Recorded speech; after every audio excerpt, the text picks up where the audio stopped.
तो hello guys, आज के इस वीडियो में हम सोलो लेवलिंग सीजन 3 का एपिसोड 5 कवर करने वाले हैं। अगर आपने सीजन 3 का एपिसोड 1 से 4 तक अभी तक नहीं देखा है तो जाके पहले वो देख लो, मेरे चैनल के प्लेलिस्ट में मिल जाएगा या फिर वीडियो का लिंक आपको डिस्क्रिप्शन में भी मिल जाएगा। स्टार्ट करने से पहले आप लोग वीडियो को लाइक और सब्सक्राइब जरूर कर लो, क्योंकि फाइनली सोलो लेवलिंग का न्यू वीडियो आ ही गया। आप लोगों ने हर वीडियो के कॉमेंट में सिर्फ सोलो लेवलिंग ही लिख रहे थे।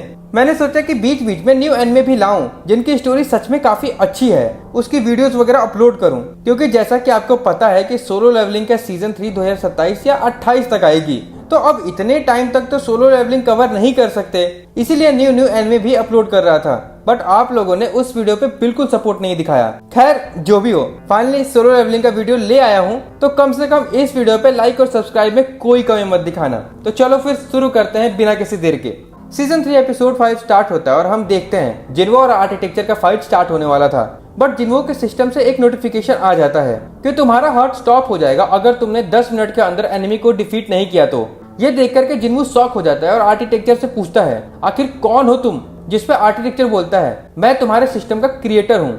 अब इधर गेट के बाहर हमें जिनचुल दिखाई देता है, जो कुछ बैकअप लेके आया होता है हंटर एसोसिएशन की तरफ से। उसे भी पता होता है कि अंदर ये लोग जिन्वो के सामने कोई काम के नहीं रहेंगे, फिर भी जस्ट इन केस बुला ही लिया था।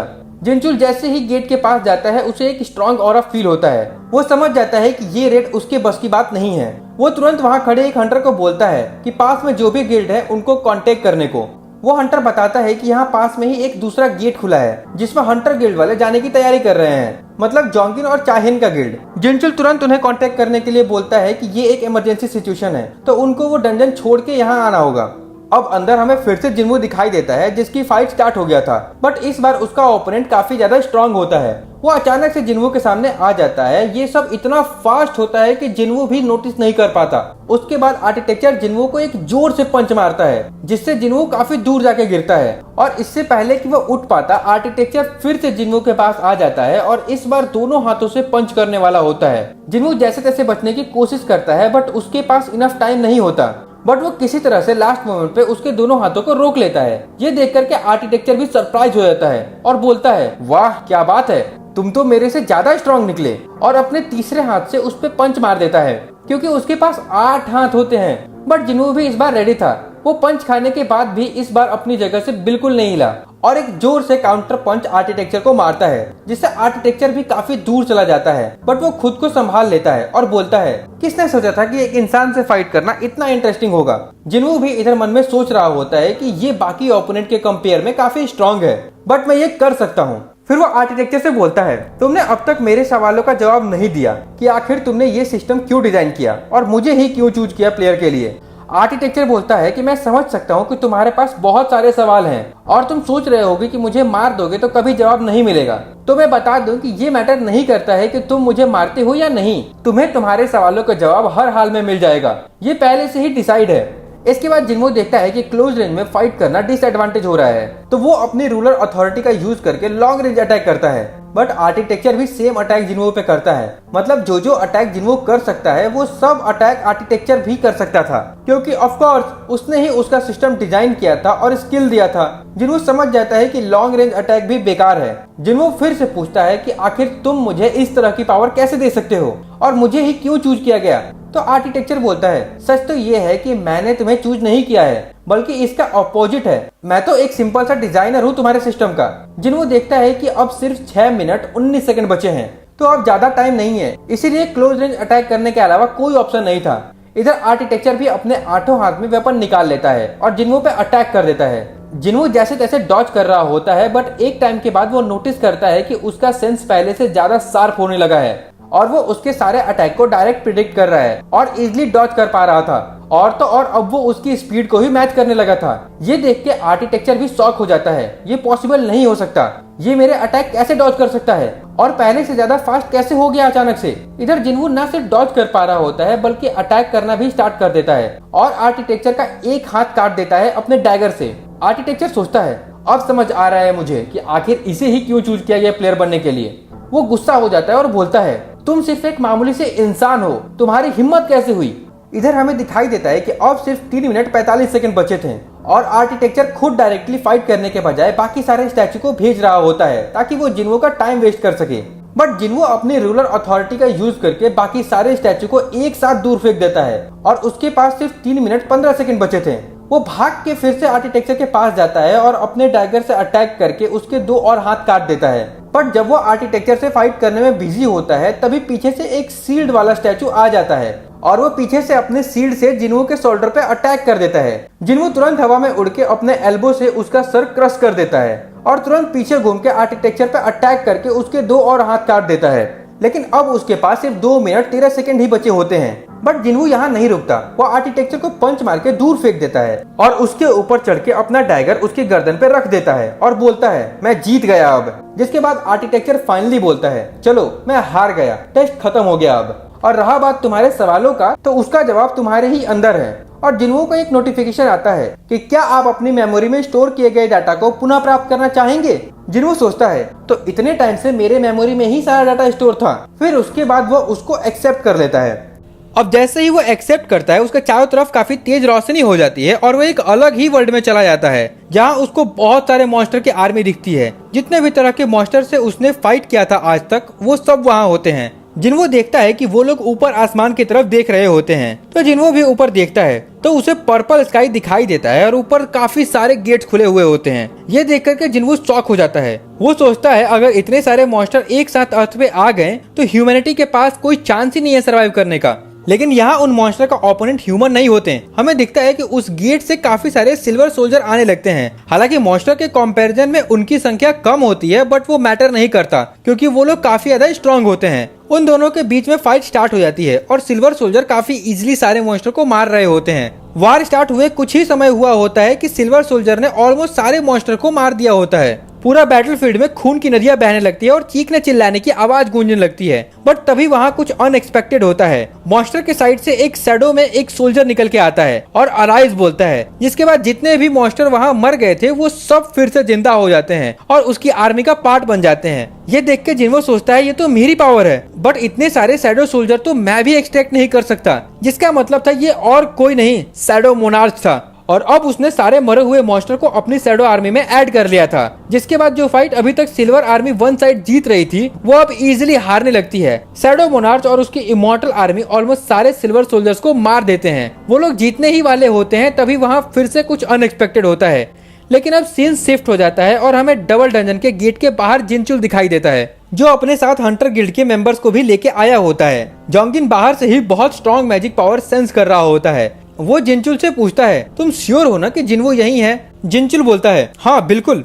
उसके बाद वो लोग जैसे ही गेट खोलते हैं अंदर का डिस्ट्रक्शन देख के सब शॉक हो जाते हैं। तभी उनकी नजर आर्किटेक्चर और बाकी के स्टैचू पे पड़ती है। जिनचुल बोलता है तो इसका मतलब स्टोन स्टैचू सच में रियल था? आर्किटेक्चर भी उनको देख लेता है और बोलता है ये क्या है? मुझे जहाँ तक याद है कि मैंने ह्यूमंस को तो इनवाइट नहीं किया था। स्टैचू को बोलता देख करके सब शॉक हो जाते हैं। उनमें से मोस्टली हंटर ए रैंक और बी रैंक के होते हैं, तो उन्होंने कभी बोलने वाले मॉन्स्टर नहीं देखे थे, वो भी इंसानों की भाषा में। वो लोग आपस में बात करने लगते हैं। तभी आर्किटेक्चर बोलता है चुप हो जाओ वरना तुम लोग किंग का नींद खराब कर दोगे। सब लोग कंफ्यूज हो जाते हैं और बोलते हैं कौन किंग? तभी उनकी नजर जिन्वो पे पड़ती है, जो एक जगह पे बस खड़ा होता है बिना हिले डुले। वो अभी भी दूसरे वर्ल्ड में खोया होता है। वो लोग जिन्वो को देख ही रहे होते हैं तभी आर्किटेक्चर अचानक से उन पे अटैक कर देता है और अपने एक अटैक से 3 हंटर को वहीं खड़े के खड़े मार देता है। उनको रिएक्ट करने तक का मौका नहीं मिलता है। ये देख करके हंटर चा तो काफी शॉक हो जाती है। आर्किटेक्चर बोलता है तुम लोग काफी स्ट्रॉन्ग हो, तुम लोगों का सैक्रिफाइस किंग को ऑफर करूंगा। जिसके बाद वहाँ जो भी इंजर्ड होते हैं उनको तुरंत हीलर हील करने लगता है और हमें दिखता है कि बाकी के स्टैचू भी आके उनको घेर लेते हैं। उनके साथ वो बड़ा वाला स्टैचू भी होता है। वो अपनी आंखों से लेजर बीम फेंकना स्टार्ट कर देता है, बट किसी तरह से वो लोग बच जाते हैं। जिसके बाद जोंगिन उस बड़े वाले स्टैचू से फाइट करने के लिए चला जाता है और बाकी हंटर को कहता है कि वो छोटे स्टैचू को डिफीट करें जब तक वो बड़ा वाला डिस्ट्रैक्टेड है। बट बहुत ही जल्द उन लोगों को रियलाइज हो जाता है कि ये स्टैचू काफी स्ट्रांग है। जिन छोटे छोटे स्टैचू को जिन्वो चुटकियों में मार रहा था उन सब स्टैचू को बाकी हंटर्स मिलके भी एक स्क्रैच तक नहीं दे पा रहे थे, इवन जिनचुल भी नहीं। तभी जोंगिन सोचता है ऐसे बात नहीं बनेगी, जिन्वो को उठाना ही होगा अब। और वो अपना एक फायर अटैक जिन्वो पे करता है ताकि जिन्वो जग जाए। बट उस अटैक के बीच में आर्किटेक्चर आके रोक देता है और बोलता है तुम्हारी हिम्मत कैसे हुई किंग को जगाने की? मतलब भाई ये लोग बैकअप बन के आए थे और 2 मिनट में ही इनकी इतनी बुरी हालत हो गई कि जिसका बैकअप बन के आए थे उसका ही बैकअप का इनको जरूरत पड़ने लगा। खैर इधर बाकी के हंटर एक साथ मिलकर जैसे तैसे स्टैचू को रोक रहे होते हैं और हंटर चा को बोलते हैं कि जिन्वो को जगाने के लिए, और वो भी जा ही रही होती है जिन्वो को जगाने के लिए। तभी फिर से सीन शिफ्ट हो जाता है और हमें जिन्वो की मेमोरी दिखाई देती है, जहाँ जिन्वो देखता है कि शैडो मोनार्च जीतने वाला ही होता है। तभी वहाँ एक और बड़ा सा गेट खुल जाता है और उसमें से काफी सारे मॉन्स्टर आने लगते हैं। जिन्वो नोटिस करता है कि वो सारे मॉन्स्टर डीमन कैसल के होते हैं, मतलब डीमन कैसल में जो फर्स्ट फ्लोर से 100 फ्लोर तक फाइट किया था वो सारे मॉन्स्टर वहाँ होते हैं। उसमें सारे नोबल क्लैन के मॉन्स्टर भी होते हैं, उसमें से एजिल के भी क्लैन के होते हैं। लेकिन हैरानी की बात ये होती है कि वो लोग शैडो मोनार्च से फाइट करने आए थे, ना कि सिल्वर सोल्जर से। मतलब शैडो मोनार्च अब तक मॉन्स्टर के साइड से फाइट नहीं कर रहा था। जिन्वो ये सब देख करके कंफ्यूज हो जाता है, बट इधर शैडो मोनार्च की आर्मी कुछ ही पल में उन सब मॉन्स्टर का सफाया कर देती है। उनकी तरफ से बस उनका एक लीडर बचता है जो कि डीमन किंग बैरन होता है, जिससे जिन्वो ने फाइट किया था डीमन कैसल में। शैडो मोनार्च उसके तरफ बढ़ता है और बोलता है, तुमने मुझे बिट्रे क्यों किया? जिस पे बैरन बस हंसने लगता है और बोलता है, मुझे अफसोस है कि मैं तुम्हें मार नहीं पाया। ये सुन के शैडो मोनार्च उसका गला पकड़ के उठा लेता है और मारने ही वाला होता है, बट वो अचानक से उसे नीचे छोड़ देता है। तभी जिन्वो नोटिस करता है कि वो शैडो मोनार्च की बॉडी में है और उसे फील होता है कि अब उसके पास दो हर्ट हैं। मतलब एक हर्ट पहले से था और अब एक और ब्लैक हर्ट होता है जो कि शैडो मोनार्च का था। इसके बाद उसे सिस्टम से नोटिफिकेशन आता है, मेमोरी अपडेट सक्सेसफुल हो गया। अब वापस हमें डंजन के अंदर दिखाई देता है, जहाँ हंटर चा जिन्वो को जगाने जा रही होती है। लेकिन बीच में आर्किटेक्चर फिर से आ जाता है और बोलता है, मेरा प्लान बर्बाद करने की कोशिश मत करो तुम लोग। लेकिन चा नहीं सुनती और अपना शॉट निकाल के अटैक कर देती है। आर्किटेक्चर भी अपना वेपन निकाल लेता है और उसके अटैक को डॉज कर देता है। फिर अपने दूसरे वेपन से चा के हाथ को हल्का सा काट देता है। चा ब्लीड वगैरह करने लगती है। इधर बाकी के हंटर का भी कुछ ऐसा ही हाल होता है। जो भी अटैक कर रहा होता है उन सब के मूव्स को स्टैचू पहले ही प्रिडिक्ट कर लेते थे। इवन जोंगिन जो एक एस रैंक हंटर है वो भी स्ट्रगल कर रहा होता है। चा आर्किटेक्चर को इग्नोर करके फिर से जिन्वो को जगाने जा रही होती है, लेकिन आर्किटेक्चर इतनी आसानी से पीछा छोड़ने वाला नहीं था। वो फिर से अटैक करता है, लेकिन चा जैसे तैसे बच जाती है। तभी हमें दिखाई देता है कि चा के अंदर से जिन्वो का शैडो सोल्जर निकलने की कोशिश कर रहा होता है, लेकिन वो बाहर नहीं आ पा रहा होता। ये देख के आर्किटेक्चर बोलता है, तुम्हारे अंदर वो शैडो सोल्जर कैसे आया? जो भी हो, इस रूम के रूल्स के हिसाब से वो कभी बाहर नहीं आ सकता। फिर वो पूछता है, तुम्हारा जिन्वो के साथ क्या रिश्ता है? चा बोलती है, वो मेरा फ्रेंड है और मैं उसे बचाने आई हूँ। आर्किटेक्चर बोलता है, बहुत बढ़िया, मैं तुम्हें आज एक चांस दूंगा, क्योंकि आज के ही दिन वर्ल्ड का ग्रेटेस्ट मोनार्क जन्म लेने वाला है किसी भी पल। तो तुम्हें मैं ये ग्लोरियस मोमेंट विटनेस करने का मौका दूंगा। और रही बात बाकी के हंटर्स की, तो उन्हें मरना होगा। तभी पीछे से आवाज आती है, किसने कहा? आर्किटेक्चर कंफ्यूज होकर के पीछे देखने के लिए मुड़ता है और तभी अचानक से जिन्वो उसके फेस के सामने आ जाता है और एक जबरदस्त पंच मारता है, जिसके बाद उसका फेस का नक्शा बिगड़ जाता है। फिर वो उसके ऊपर चढ़ जाता है और बोलता है, आखिर क्या किया तुमने मेरी बॉडी के साथ? जिन्वो को देख करके फाइनली सभी हंटर को जान में जान आती है। आर्किटेक्चर जिन्वो को देख करके हैरान हो जाता है और बोलता है, तुम किंग नहीं हो सकते, आखिर तुम उसकी जगह कैसे ले सकते हो? तुम्हारे पास ब्लैक हार्ट आने के बाद भी तुम चेंज कैसे नहीं हुए? जिन्वो सोचने लगता है, अच्छा तो इसे ब्लैक हार्ट बोलते हैं, इसकी वजह से मुझे पहले से काफी ज्यादा मैजिक पावर फील हो रही है। जिन्वो को सिस्टम का नोटिफिकेशन भी आ जाता है। अब ब्लैक हार्ट की वजह से उसका माना बढ़ गया था, मतलब काफी ज्यादा ही। ब्लैक हार्ट से पहले जिन्वो का माना 9400 के आसपास था और ब्लैक हार्ट मिलने के बाद ही सीधा 1 लाख से ज्यादा बढ़ जाता है। मतलब टोटल माना अब 1,09,400 हो गया था। सोच लो जिन्वो कितना ज्यादा स्ट्रांग हो गया है पहले से, अब सीधा 10 गुना स्ट्रांग बन जाता है। अब वो जिन्वो आर्किटेक्चर का रिएक्शन देख करके समझ जाता है कि वो नहीं चाहता था कि मुझे ब्लैक हार्ट मिले, और अगर मिल भी जाए तो वो मुझे स्ट्रांग बनाने के लिए नहीं था। एक्चुअली में शैडो मोनार्च और आर्किटेक्चर के बीच में एक डील हुआ था। आर्किटेक्चर को शैडो मोनार्च से इमॉर्टल का विश चाहिए था, जो कि शैडो मोनार्च ही दे सकता था, और शैडो मोनार्च को एक ह्यूमन वेसल चाहिए था। तो उसने जिन्वो को चूज किया था और आर्किटेक्चर को बोला था कि उसके लिए सिस्टम बनाए और बदले में वो उसको इमॉर्टल बना देगा। और जब जिन्वो रेडी हो जाता तो उसकी बॉडी पे शैडो मोनार्च कब्जा कर लेता। मतलब जिन्वो एक तरह से मर जाता और शैडो मोनार्च फिर से जिंदा होके वापस आ जाता, तो वो आर्किटेक्चर का विश पूरा कर देता बदले में। लेकिन जिन्वो का पोटेंशियल देखकर शैडो मोनार्च ने अपना माइंड चेंज कर लेता है और उसकी बॉडी को टेक ओवर करने के बजाय अपनी पावर का कुछ हिस्सा जिन्वो को दे दिया, मतलब वही ब्लैक हार्ट। तो एक तरह से आर्किटेक्चर का यहाँ पे शैडो मोनार्च ने गंदा वाला काट दिया था, इसीलिए वो भड़का हुआ था। खैर जिन्वो को ये सब बातें पता नहीं होती और इस स्टोरी में भी अभी तक नहीं बताया गया, लेकिन मैंने आपको बता दिया ताकि आप ज्यादा अच्छे से समझ पाओ। अब इसके बाद जिन्वो काफी ज्यादा सवाल करने लगता है आर्किटेक्चर से कि तुमने कहा था कि तुम मुझे एज अ प्लेयर चूज करने के खिलाफ थे, ऐसा क्यों? तुम्हारा इंटेंशन क्या है? लेकिन आर्किटेक्चर अभी भी सदमे में होता है। वो बस बोल रहा होता है, नहीं ऐसा नहीं हो सकता, शैडो मोनार्च मेरे साथ ऐसा नहीं कर सकते, तुम्हें पता भी नहीं है तुमने क्या किया, बाकी मोनार्च इस डिसीजन को कभी अप्रूव नहीं करेंगे। और भी बहुत कुछ बोल रहा होता है, लेकिन जिन्वो बोलता है, मुझे तुम्हारा बकवास नहीं सुनना, मैं जो पूछ रहा हूँ वो बताओ सीधे सीधे। तो आर्किटेक्चर बोलता है, मुझे विश्वास नहीं हो रहा कि उसने मेरे साथ ऐसा कैसे किया, अब मुझे समझ में आ रहा है कि उसने तुम्हें ही क्यों चूज किया। इधर हमें दिखता है वो स्टैचू जो अब तक शांत थे, जो इंस्ट्रूमेंट के साथ खड़े थे, अब तक किसी पे अटैक नहीं कर रहे थे, लेकिन अब वो सारे स्टैचू भी आगे बढ़ने लगते हैं। आर्किटेक्चर बोलता है, अगर तुमने मुझे मार दिया तो ये सारी मूर्तियां यहाँ से किसी को भी जिंदा नहीं जाने देगी। जिन्वो बोलता है, अगर ऐसा है तो क्यों ना पहले तुम्हें ही मार दूं और फिर तुम्हारे इन पपेट्स को। जिस पे आर्किटेक्चर बोलता है, अगर तुम अपने सिस्टम के क्रिएटर को ही मार दोगे तो। जिन्वो बीच में ही बोल देता है कि तो क्या मैं फिर से ई रैंक हंटर बन जाऊंगा। सच बताऊं तो मैं भी इस बारे में सोच रहा था, लेकिन जहां तक मुझे पता है कि सिस्टम का क्रिएटर अगर मर भी जाए तो सिस्टम ऑलरेडी बन चुका है, वो अचानक से गायब नहीं हो सकता। ये सुन के आर्किटेक्चर की और सटक जाती है। वो बोलता है, अगर ऐसा है तो मैं तुम्हारा ये सिस्टम ही डिस्ट्रॉय कर दूंगा।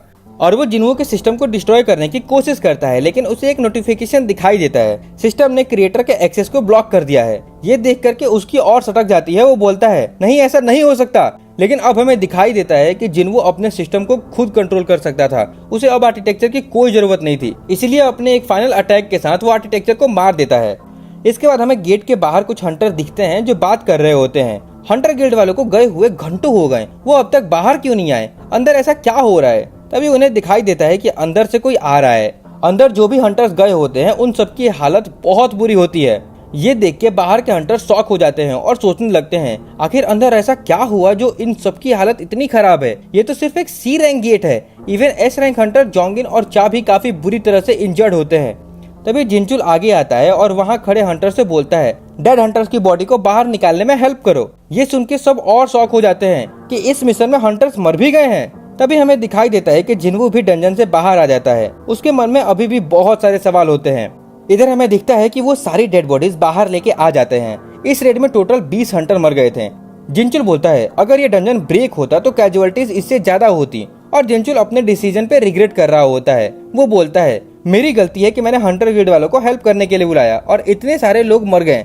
अगर हमारी टीम स्टार्टिंग में ही समझ जाती कि ये डबल डंजन है तो ऐसा कुछ नहीं होता। तभी वो जिन्वो से पूछता है, आखिर तुम्हें कैसे पता चला कि ये डबल डंजन है। जिन्वो अब झूठ बोल बोल के थक चुका था, वो और झूठ नहीं बोलना चाहता था। वो बोलता है, मुझे डंजन ने ही बुलाया था। जिसपे जिनचुल कंफ्यूज होकर के पूछता है, क्या मतलब डंजन ने बुलाया था। तो जिन्वो बोलता है, मुझे एक मैसेज आया था इस लोकेशन के बारे में। जिनचुल बोलता है, क्या मैं वो मैसेज देख सकता हूँ। जिन्वो बोलता है, वो मैसेज सिर्फ मेरे हेड में दिखाई देता है। जिनचुल सोचता है, कहीं इतनी सारी डेड बॉडीज देख के इसका दिमाग तो नहीं सटक गया, ये क्या बोल रहा है, मुझे कुछ समझ नहीं आ रहा। तभी वहाँ चा आती है और जिन्वो से पूछती है, तुम ठीक हो ना। जिन्वो धीमे आवाज में बोलता है, हाँ बिल्कुल, बस थोड़ा सा थक गया हूँ। इतना बोलते ही जिन्वो जमीन पे गिर जाता है और बेहोश हो जाता है। और इसके साथ यह एपिसोड यहीं पे खत्म हो जाता है। और अगर आप चाहते हो कि नेक्स्ट एपिसोड जल्द से जल्द ले आऊं तो इस वीडियो पे 2K लाइक और 200 कमेंट कंप्लीट कर दो, फिर मैं जल्दी से नेक्स्ट पार्ट ले आऊंगा। आप लोग इतना छोटा सा टारगेट भी कंप्लीट नहीं कर सकते और बोलते हो एपिसोड जल्दी लाओ, इसलिए सारे लोग आज लाइक कमेंट करके जाना। खैर, बीच में मैंने दूसरे एनिमे के वीडियो वगैरह भी अपलोड की है जो अभी ट्रेंडिंग में चल रही है। तो मेरी छोटी सी रिक्वेस्ट है कि आप लोग प्लीज मेरी लास्ट वीडियो जो 30 मिनट के आसपास है उसको आप बस 2 मिनट तक जरूर देखना। अगर आपको उसकी स्टोरी वहां तक अच्छी नहीं लगी तो आप छोड़ के जा सकते हो, लेकिन अगर आपको अच्छे लगे तो उस वीडियो के कमेंट में जरूर बताना ताकि मैं इस तरह की और एनिमे ला पाऊं। चलो फिर आज के लिए इतना ही, लेकिन आप लोगों के लिए एक सवाल है, जो सबसे पहले सही जवाब देगा उसको कमेंट पिन कर दूंगा और नेक्स्ट वीडियो में शाउट आउट भी मिलेगा। लेकिन शाउट आउट सिर्फ उसी को मिलेगा जो चैनल को सब्सक्राइब किया होगा। तो अगर अभी तक सब्सक्राइब नहीं किया तो अभी कर लो। लेकिन उससे पहले पिछले वीडियो में जो क्वेश्चन पूछा था उसका सही आंसर मात्सुमोटो है और सबसे पहले सही जवाब अक्षित भाई ने दिया था। तो big shout out to you. आप लोग बस इसी तरह से सपोर्ट करते रहो। और अब चलते हैं आज के सवाल की तरफ। हंटर चा जिस गिल्ड में है उस गिल्ड का नाम क्या है? जवाब कमेंट में लिख दो। अगर आपको वीडियो अच्छी लगी हो तो लाइक कर देना। ऐसे ही कंटेंट देखने के लिए सब्सक्राइब भी कर लो और कमेंट करके जरूर बताना कि आपको एक्सप्लेनेशन कैसा लगा। मैं हर एक कमेंट पढ़ता हूँ और हो सके तो शेयर भी कर दो। तब तक के लिए मिलते हैं आपसे नेक्स्ट वीडियो में। बाय।